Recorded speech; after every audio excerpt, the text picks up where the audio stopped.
अस्सलाम वालेकुम, मेरा नाम हसन अली ख़ान है और मेरा ग्रुपमेट जो है वो अरसलान अली है। हमारा जो प्रोजेक्ट है वो है tilt control of air plan using MPU 6050।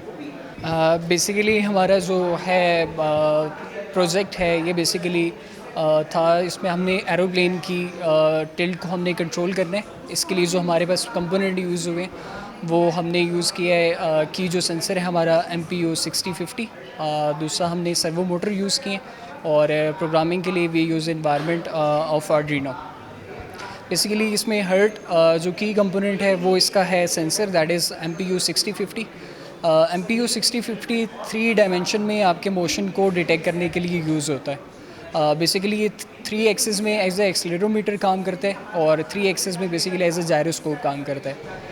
की कंपोनेंट है इसका एक अगर एक कंस्ट्रक्शन की बात करें इसकी, तो बेसिकली इसमें एक ऑसिलेटर होते हैं, पुल अप रेजिस्टर्स हैं और इसमें जो की कंपोनेंट है दैट इज़ कैपेसिटर। बेसिक अगर इसकी वर्किंग की तरफ बात की जाए तो जब भी मोशन होगा तो इसकी प्लेट कैपेसिटर की प्लेट्स के दरमियान एक मास अटैच है। वो मास के अगर एक उन प्लेट्स के दरमियान मूव करेगा, उसके मूव करने से कैपेसिटेंस चेंज होगी।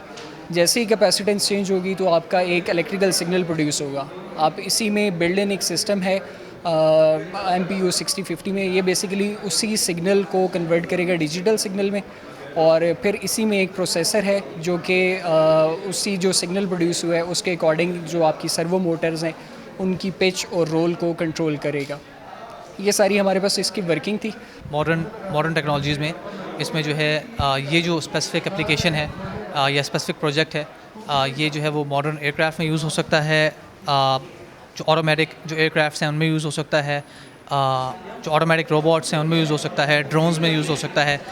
स्पेशली गेमिंग में यूज़ हो सकता है और सेल्फ बैलेंसिंग जो रोबोट्स हैं उनमें भी यूज़ हो सकता है। ये काम ऐसे करता है कि जैसे भाई ने बताया कि जब इसको पल्स मिलती है, फॉर एग्जांपल अगर वो पल्स 1 मिलीसेकंड की है तो इसमें कोई डेविएशन नहीं होगी, 0 डिग्री सेंटीग्रेड्स पे ये रहेगा। बट जैसे ही वो पल्स जो है वो फ्लक्चुएट करती है, 1.5 पे जाती है, तो ये जो है वो डायरेक्टली जो है वो 90 डिग्री सेंटीग्रेड्स पर ये डेविएट कर जाएगा। इसी तरह पल्स अगर 2 मिलीसेकंड्स है तो ऑफ कोर्स ये जो है ये 180 डिग्रीज़ पे जो है वो ये डेविएट कर जाएगा। ये इस तरह जो है वो इसकी वर्किंग है और प्रीटी मच सारी रोबोटिक्स में ये है इस्तेमाल हो सकता है।